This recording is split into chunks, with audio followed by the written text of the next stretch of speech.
Good morning, one and all. Episode 5, the beginning of. I've had. Fuck it, I've done it again. I forgot what I was going to say. Shit. Cut!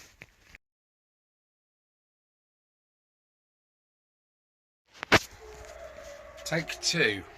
Good morning, one and all. Welcome to the Shed of Dreams. It's Eads here again today to entertain you and enthrall you with my intelligence. Won't take long, will it? Right, I have had an absolute result with the fuel tank. I didn't put stones in it. I put my nuts in it. Look. My lovely nuts are all nice and shiny now. There's some more coal that come out of it. Here is the tank, all nice and sort of cleanish. My lovely assistant wife Caroline has used her scalpel and scissors and stuff and cut 3 layers of 1mm rubber, which is here. It's basically damp proof. And it actually flipping works. So that's that rescue. So that's good. That's the first thing. Second thing, let's have a look in the tank. Can we see shiny? We can see shiny. Oh baby, come on, focus. Get some light in there. It's tricky. It's tricky. It's tricky. It's tricky. Tricky. Tricky. Tricky. So there we have it. Basically, it just needs another couple of flushes out. A bit of hot soapy water. It's got WD in at the moment just to stop it going orange in there, as you guys know. Look at that, that's really good, isn't it? It's good metal. Where are we? That is some good metal. So, going from a completely, what I thought was a rusty tank to that in literally 24 hours. I spent many hours after I said goodbye to you guys last time. I was using that fluid. Where is it? This stuff. Tell you what, it eats its way through that varnishy sort of resiny kind of stuff you get in there. Once the petrol, all the goodness is evaporated out of it, it just leaves that horrible residual varnish, doesn't it? It chomped its way through. Every time I upturned this, literally brown gunk came out of there, stinking of varnish and all that kind of stuff. So massive thumbs up to that. That is brilliant. I couldn't have asked for anything better, really. Just need to find a couple of those little filtery things that go in there, which are in the bin. And of course, this little beastie is actually a piece of cork, as I said earlier. So I'm going to live with that. That can stay as is. Oh, I've got to pick that key up today. Oh, that reminds me. 2 seconds. Right, sorry about that. I had to do something really important before I forgot about it.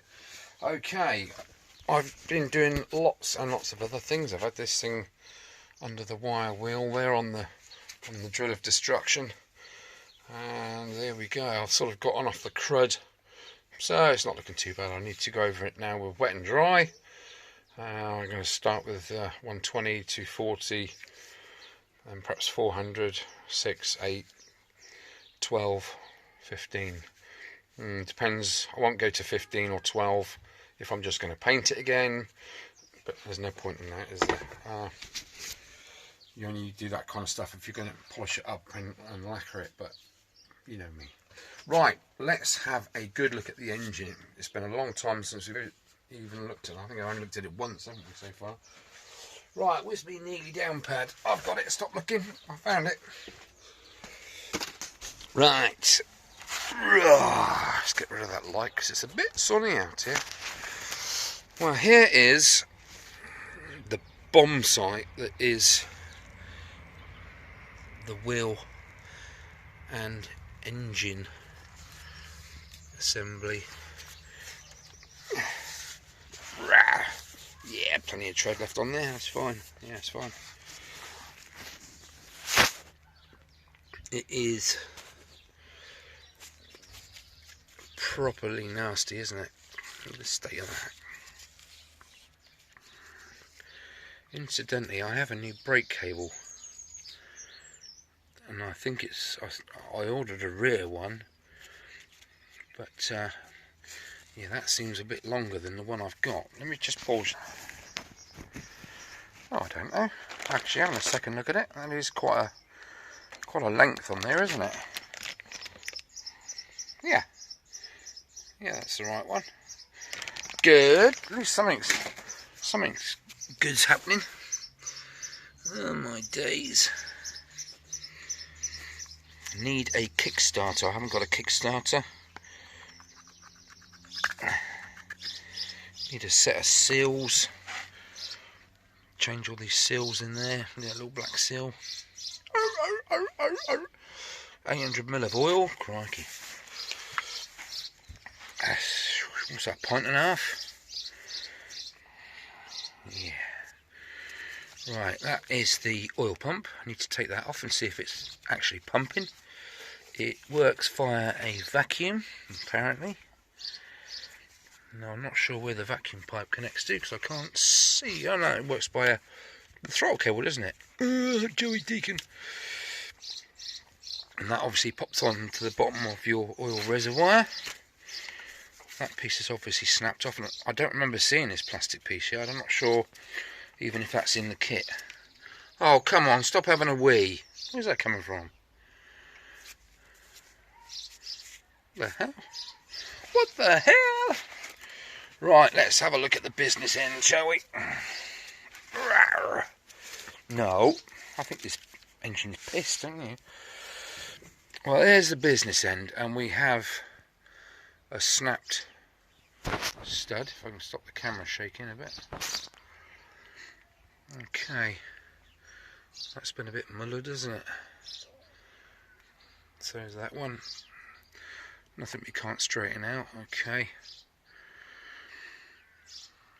Okay. Yeah, it's not.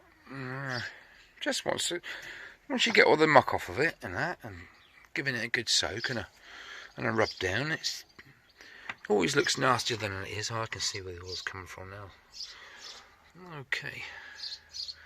Need a centre stand as well. I haven't got a centre stand. Okay.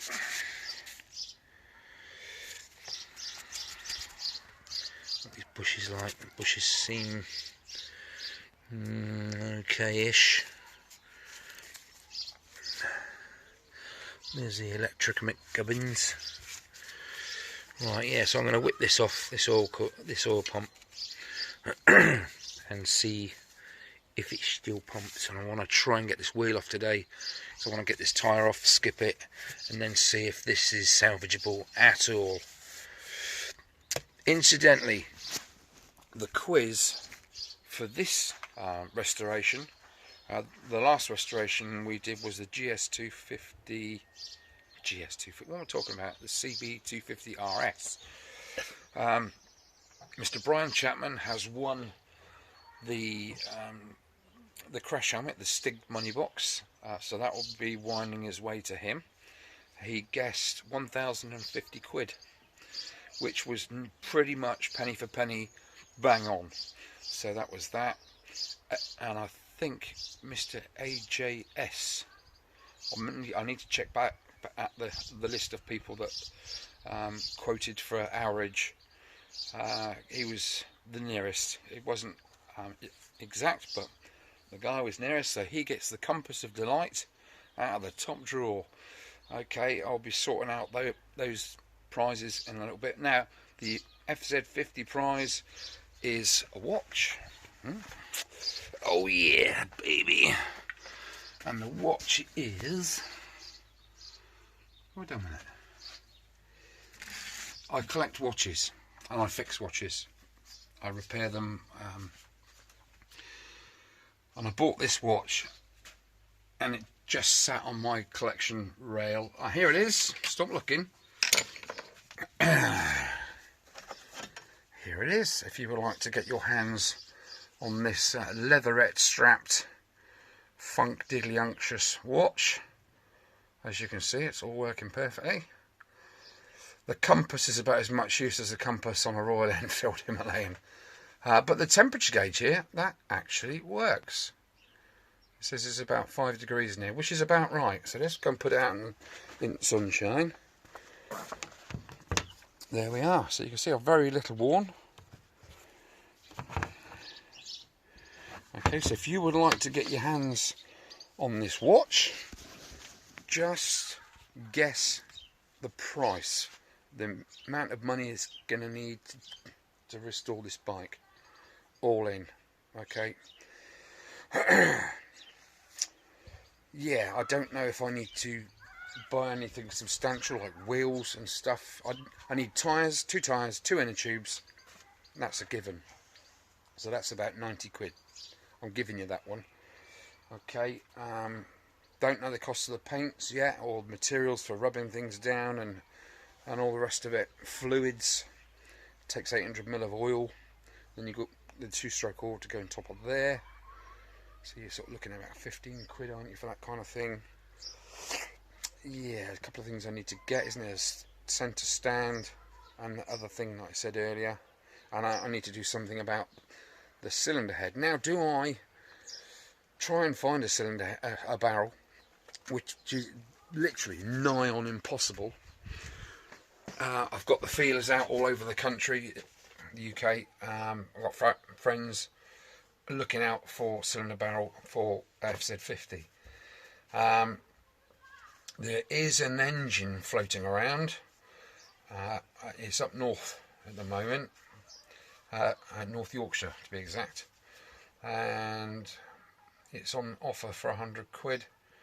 Apparently it's a runner, but it's all there. This is the whole thing of it. There are a few engines out there, but they're missing the barrels. They're like hen's teeth. So get a mental picture in your head of the facts and figures. Write them down, what you think they are, the frame and the wheels and all that kind of thing. Give me a total, and whoever's nearest gets the watch. Let's see if the temperature's gone up from 5 degrees. Oh yeah, we're up to 12 at the moment and climbing. Good, so you can see that works. There we are up close.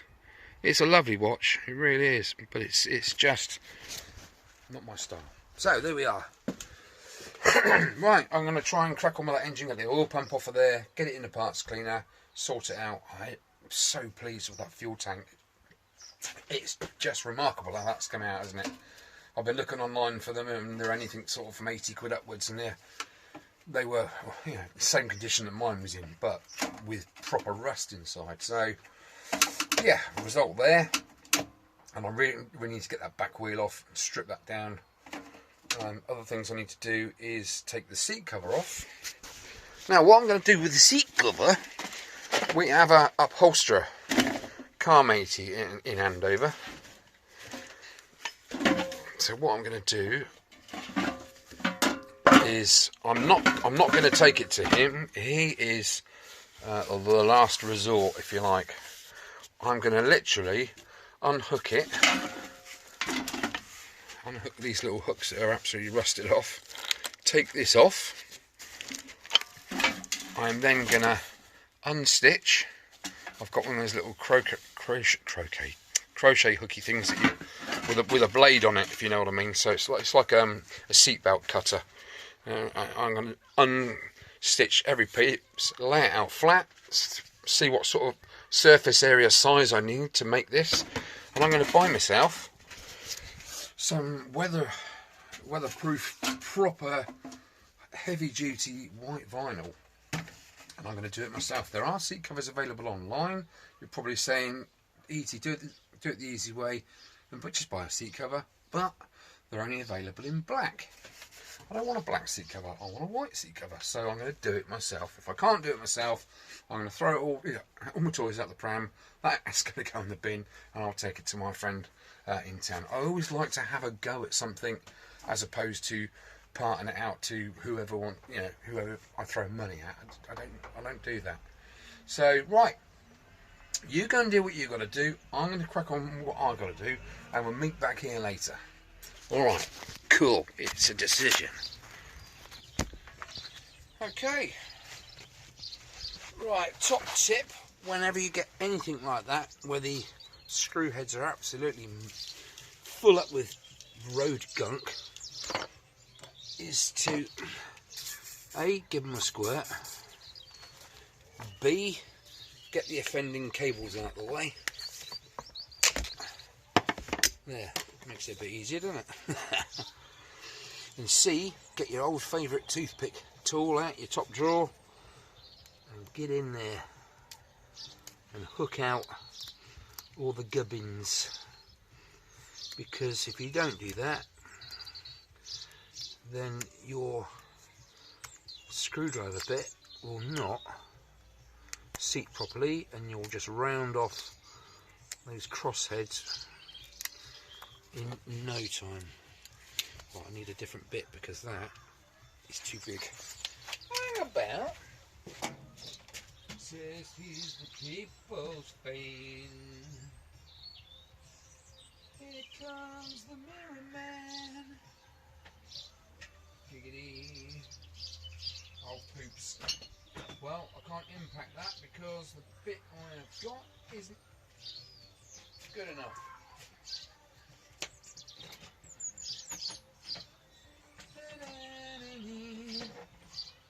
Next best thing is toffee hammer and little baby ratchet, extension bar, and a nice JIS head. I'm just going to tap that into the screw. That serves two purposes. One is to clean out the gunk, and the other purpose is to shock that screw. Just using a toffee hammer, there's no size 3 hammer going on here. That's not what you need. Right, so do it up first. Bit of movement. Jargon. Now the extension bar. Let's do the second one. I think there's only two holding this on. Let's wind it in a bit first. Yeah, there you have. There's that telltale little click, which means that the sealer's broke. And there we go. Let's wind that out of there. People's fan, the mirror man, giggity goo. Right, you've got a long and a short one. Now, are there any more hidden under the naughty stuff? Doesn't look like it.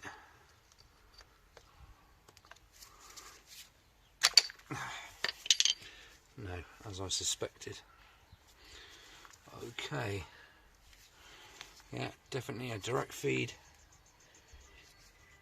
That keyway drives that tongue sticking out of there. Right, that's pretty gory. Now, how do I take this off?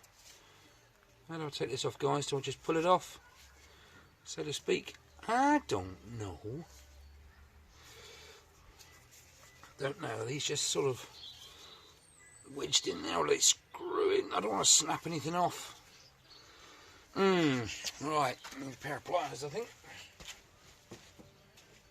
I ran this tainted love you've given. Right, let's have a wiggly on here, just gripping it very slightly. Okay, yeah, that wiggles. Right, well, I've moved back. There's a little sleeve, a little metallic sleeve there. Can you see that? And there's also one on this end. I take it it's just like a Jubilee clip type thing, isn't it? Let's very carefully try and coax this hose off of there, like so. So there we have it. That must be... Would that be a vacuum pipe? I don't know. Unless it's a separate oil feed, not only to... Well, no, that must be... Well, there's oil in, there's drive, there's calling, there's control. So that must be actually the oil feed into the engine, mustn't it? It's right by the, it's right on the crankshaft. Okay, right, well let's get it in the parts department cleaner and see what we can do with this little monkey. Right, rightio, here we have the oil pump in waiting for its long awaited bath. Before I do that, I've got to clean my nuts up, haven't I, and get them out of there into this little receptacle. Now the best tool for that is your magnet, and your magnet with a torch on the end is even better. That's great for looking inside the petrol tank. I can see everything in there, so that's that. Right, let's get the magnetizer in.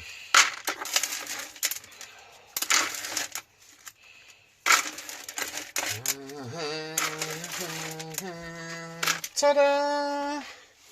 There it was, all clean. Right, let's get on with it. Right, let's turn him on. Turn it on again. You can see the colour now of this fluid. It's gone from sort of a bright, very paraffin-y pink colour to a rustic rust colour. Right, I'm going to start off with my fine detailing pastry basting brush. Well, not my pasting brush, is it? Basting brush, guess whose it is. Right, let's get in there and loosen up what we can. Now, you don't use a wire brush on things like this aluminium thing or carburetors like that. If you have to use a brush of stiffness, then use a brass brush, as I've said many times before, because that doesn't mark the alloy. Okay, you can't really see a lot there, can you? Never mind, it's my flipping shed, alright.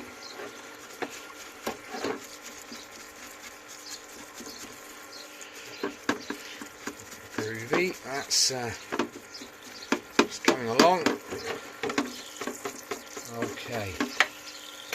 Right, next in the oven, gas mark 10 for 3/4 of an hour. No, sorry. Whoa there, whoa. Right, let's have a look. Well, we've got a sort of 2 screws holding this plate on the end.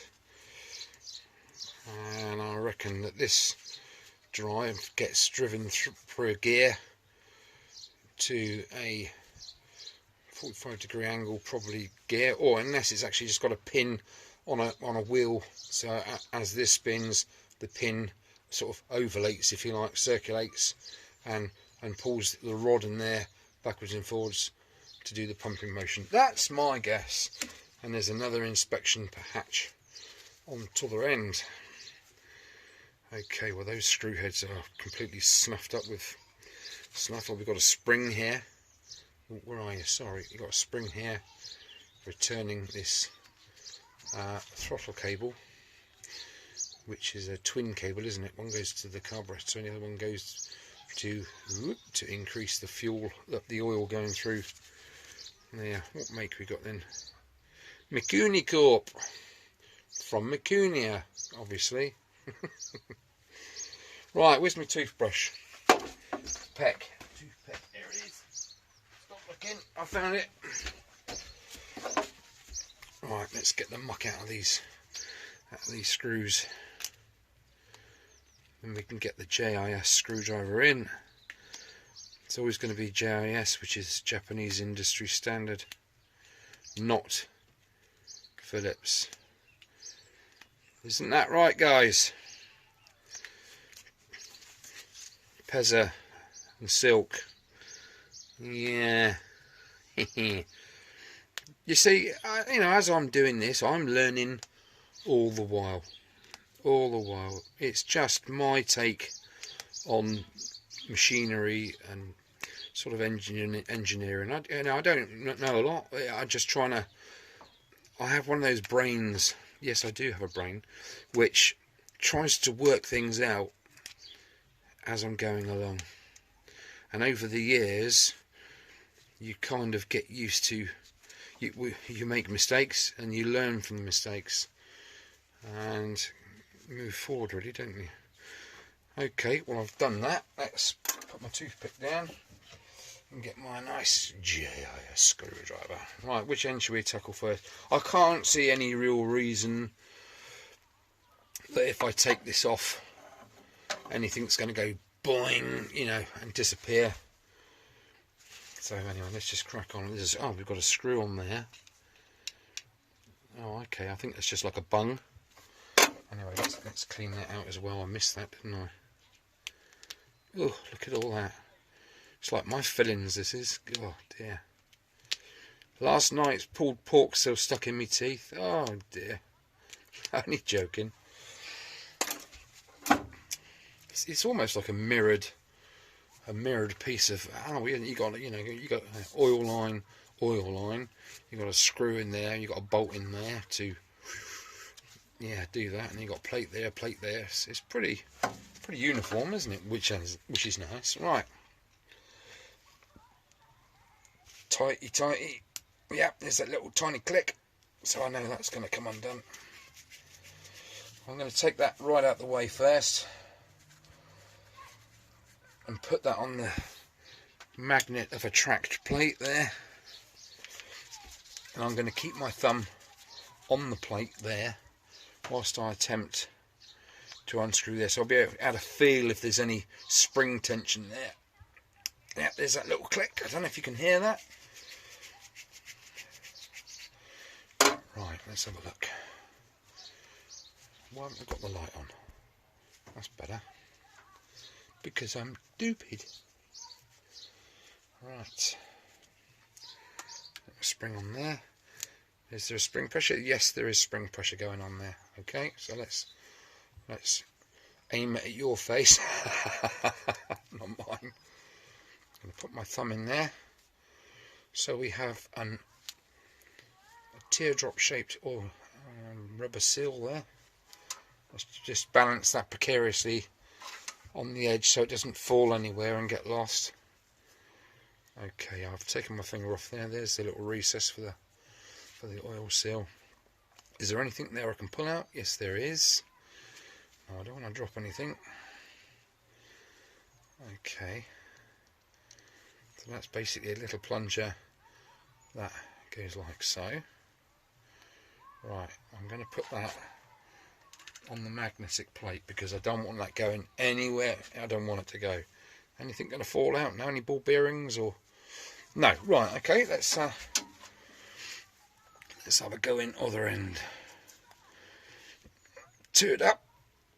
Yeah, no noise yet.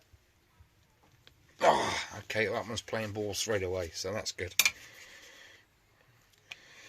So I know sort of what to expect, don't we? We've got spring pressure. I guess it's going to be the same this end. I'm just guessing, but I'm pretty sure. These magnetic trays, you know, they're brilliant for this kind of work, aren't they? Because everything just, as soon as you drop it on the floor, it bounces once and it's gone. It's in another universe. Okay, let's put my thumb on the plate so you don't get anything stuck in your eyes. Whiz that screw out of there. Very slowly and carefully. There's no rush to it getting in there, so I'm just taking it as it is. Okay, we don't seem to have any spring pressure there unless it's stuck on. Oh, there is no spring in there. That's probably why then. Okay, well that little plate there is welded on. See, it's got a little lip on it there. That's welded on there. And I guess when that's on, oh, it's literally, it goes in there. That little peg goes in that hole there to keep that pin seated down where it's supposed to be. Okay, we've got another sort of light bulb shaped O-ring there. That's pretty cool. Okay, well that can just go in parts cleaner there. I need to remove that seal and this seal with my denture cleaner. I love this little tool. It is just so handy. There we go. Okay, now that obviously will not fit on the magnet, so I'm going to put that up on the shelf. Elf on a shelf. Sound a bit groggy this morning, don't I?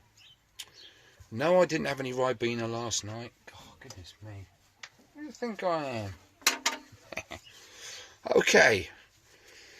So that shaft there, I'm guessing, if I undid that 10mm nut, that bolt, I reckon all this lot disappears up out of there. Well, I need to get into it, so let's just do it. Let's do it, man. Right, I'm going to pause you there a sec. I'll clean my finger up. Okay, got my 10mm on my little midget ratchet. I'm going to hold this as best I can. If I can't get any purchase on it, then I have to do it another way. No, we're going. Okay, well, it's coming off. Oh, it is a nut. I do beg your pardon. It is a nut, look. Okay, I'm just going to gingerly... Oops, I keep holding it up there for some reason. Sorry. Let's gingerly put that on the old magneto of grippage and the spring washer. And we're keeping that in one place on there. And then this top plate should come off with the spring. Oh, the whole mechanism's coming out. That, see, it's all fixed. So I am going to, with my dental pick once again, I'm going to relieve the tension of that spring like so. Because I don't want anything disappearing in my eyes or over my shoulder. Now that should, I guess looking at it, come out, which it has done. Okay. Right, I don't think there's anything on there that can be damaged. There's a spring. So I've just got to remember that the little tiny hook end of the spring goes over this throttle plate, if you like, or advance plate. So there's a spring that can go in the parts washer. Okay, there is a oil seal of some description there. Is there two on there? It would make sense. Is that two or one? It's one. Okay, let's see if I can... The fluid that I've got in the parts cleaner, normally it's fine with rubber, but as I've put that heavy duty degreasant in there, I don't know how aggressive that would be towards rubber, therefore I'm not even going to risk it. Okay, so there's our little donut of delight. That goes up on the shelf with the other two seals, and there we have it. It's like a little cam, isn't it? Hello, Quality, what are you up to? Come and say hello then. Oh, he's listening to the children that he'd like to eat over the car park, over the playing field. Right, let's get this cable off. Now the only tool for that job is pliers.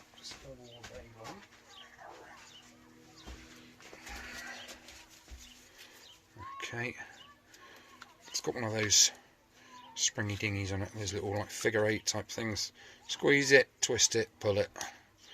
Okay, and then very gently just grab hold of the rubber, and you hear that click, you know the seal's broken then, and that should pop off relatively easily. Now looking at this rubber, see, I mean that's the thing, isn't it, with the big boys, the rubber back in them days was actually made of rubber, wasn't it, not flipping, I don't know, plaster Paris. Okay, so we're getting down to the guts of it. Looking in there, it looks like a plunger, doesn't it? Let me just turn the wheel and see what happens. Okay, absolutely nothing. Okay, absolutely nothing. Is that a little oil seal there? Yes, it is. That's an oil seal there. Now I don't really want to get involved in that. But I think I'm going to have to, aren't I? Because if I want to get this out, yeah, I'm going to have to.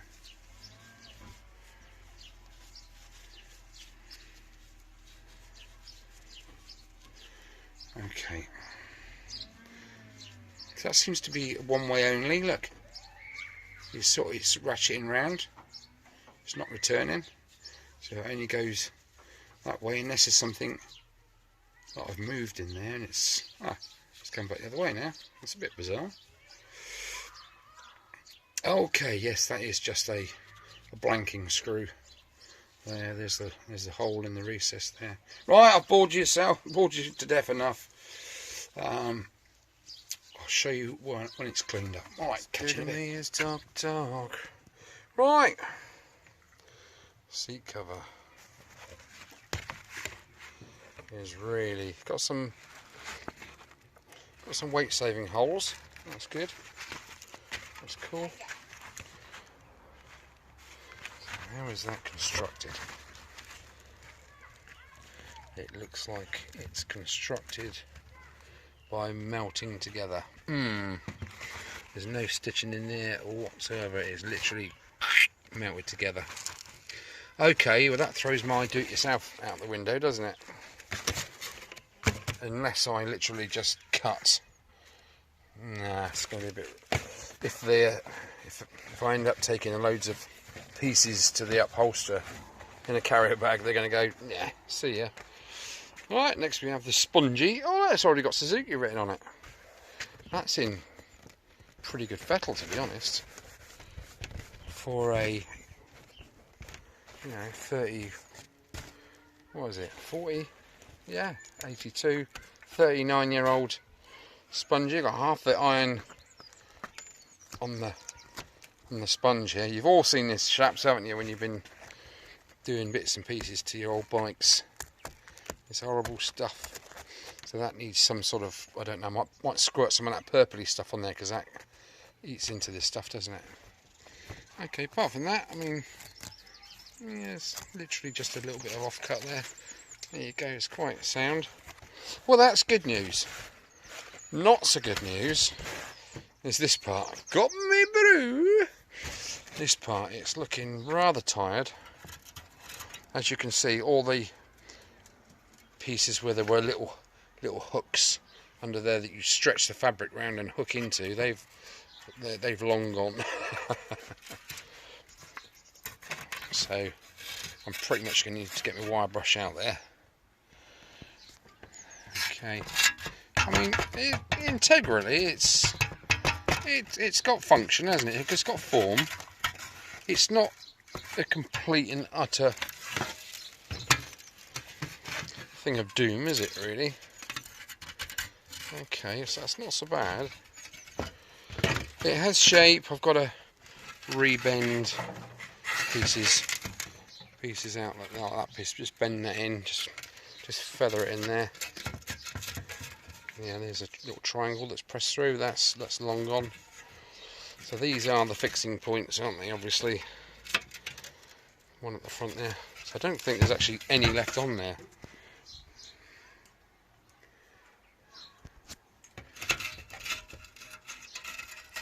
No. Okay, so a very light wire brush, I think, for fear of going through it. I don't know.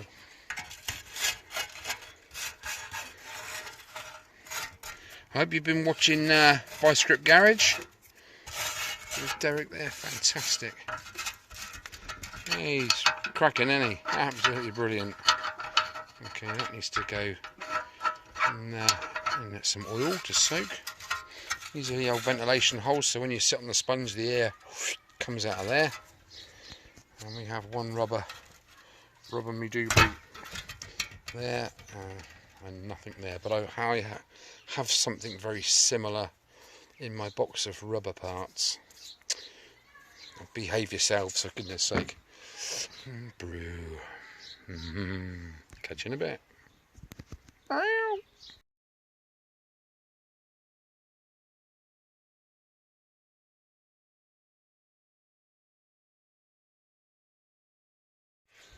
Yes, I know, I've been distracted. I'm supposed to be doing the engine and wheel, but look at that, look, quality. So let's get some crusty, rusty stuff on there. Just literally, liberally wipe it on with a brush of some description, just to stop that crust. Incidentally, one is overly excited today because I get my first look at the DeLorean tomorrow. Okay, so yeah, I'm really looking forward to that.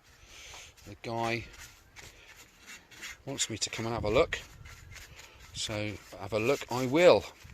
Unfortunately, he knows I do YouTube videos, and he doesn't want anything out yet on air, so to speak, so I won't be able to photograph it as such. Hope you understand that. This is his wish, so obviously, security and all that kind of stuff. So yeah, fair dues. I'll keep y'all informed, y'all. So I can video the restoration. He wants to see the whole production before it goes to air for you bunch. Okay, well, I don't want to bore you with too much of this nonsense. I need to get on with that engine and wheel destruction. So I'll leave it there. Like I say, if you're new to my YouTube channel, thank you very much for taking your precious time up to watch the silliness going on and the bodges and all the rest of it. Okay, and the double entendres and all that stuff. If you're not happy with that kind of stuff, really sorry, but that's me. Okay, if you want to like and subscribe, you can have a look through the back catalogue of my silliness and other bikes that I have bodged together into something you can ride that is no longer skip worthy, hopefully. Right, that's enough of that. I'll catch you in a sec and I will be doing the wheel. Alright, catch you in a bit. Right, let's get on with that flipping rear wheel. Get it off the engine. What I'm looking to do is see movement in that gap there.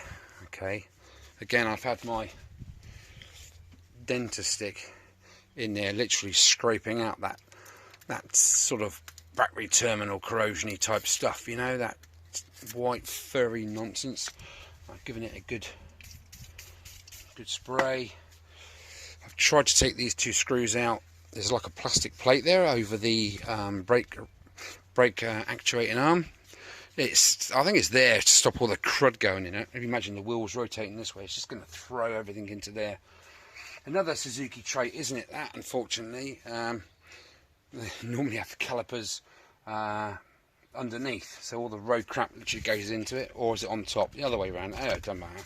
Right, let's give it a tap. Rubber mallet, because I don't want to crack or damage any of the wheel or the star aluminium casting. Oh, that's closed up there. See that? Right, let's give it a tap. Oh, look at that. That's certainly movement. Oh, hey, Scooby-Doo, right. Scooby-Doo, Scooby-Don't. Okay, right. Let's see if I can coax it off. What I did is I tapped the brake actuator arm as far forward as humanly possible, so that the shoes, the springs on the shoes are they're retracted as much as they possibly can be. Because if you imagine if your shoes are out pressing against the drum, and there's a lip on the drum where the pads have worn, the shoes have worn the drum down, it simply just won't knock off. You end up knocking off the shoes, the springs and everything. I'm trying to avoid that. Okay, here we go. It's gone all stiff, so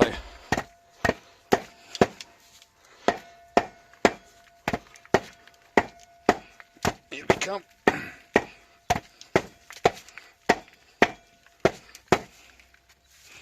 Let's give it a little bit of penetration's what you need.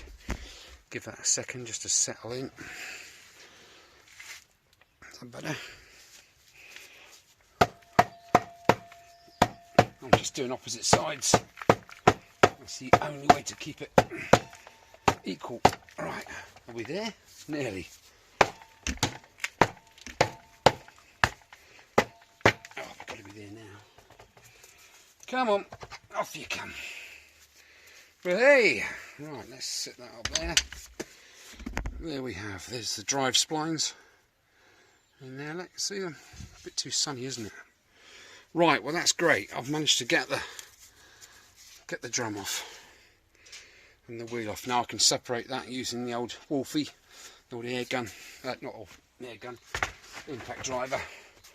Let's have a look at these shoes.